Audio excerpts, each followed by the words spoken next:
Talvez uma das mais emblemáticas histórias de gratidão e ingratidão na Bíblia seja a história dos 10 leprosos. Você se lembra Jesus viajando de vilarejo em vilarejo? Então, num dado momento, ele encontra esse grupo de leprosos que cumprem exatamente o que dizia a lei. O leproso deveria viver em isolamento total, afinal de contas, era uma doença tão contagiosa que fazia a pessoa perder partes do corpo, como a orelha ou membros.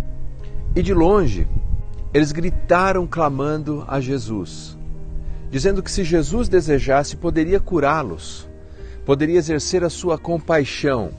Normalmente um leproso à distância gritaria, impuro, impuro, para que as pessoas se afastassem deles.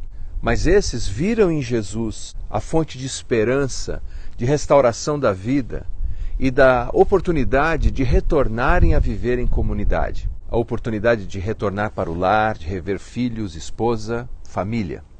E Jesus, apenas com uma ordem clara e específica, honrando a palavra de Deus, diz, podem ir, mostrem-se ao sacerdote. E eles foram. Eles têm em comum que creem na palavra de Jesus. Eles têm em comum a sua miséria, a sua dor. Eles têm em comum a esperança. E vão, e no caminho, eles são curados. Radicalmente curados.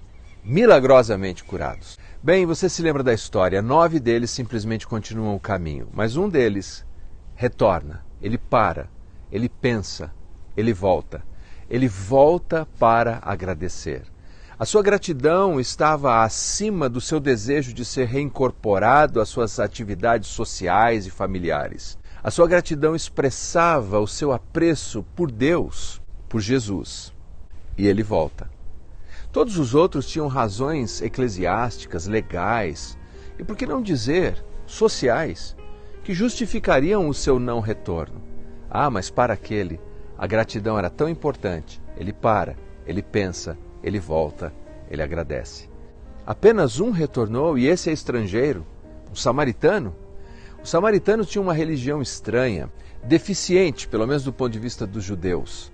Mas a ação prática dele de voltar e agradecer, disse Jesus, dava glórias a Deus. Alguém já disse que a gratidão é a mãe de todas as virtudes, e a ingratidão é a mãe de todos os vícios. Nós podemos cantar louvores, ler a Bíblia, fazemos nossas orações, mas se temos um coração ingrato, ainda não estamos glorificando a Deus. O apóstolo Paulo deixa isso muito claro quando nas páginas do Novo Testamento diz que uma das características dos homens dos últimos dias seria a ingratidão. Literalmente, acaristos, pessoas que não têm graça. Hoje, pare, pense.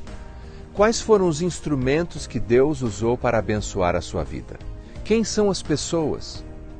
Pare, pense, volte, agradeça. Agradecer glorifica a Deus. Faz bem àquele que expressa gratidão e encoraja aquele que foi o instrumento de Deus para abençoar a sua vida. Parar, pensar e voltar para agradecer não é perder tempo, é glorificar a Deus. Agradeça.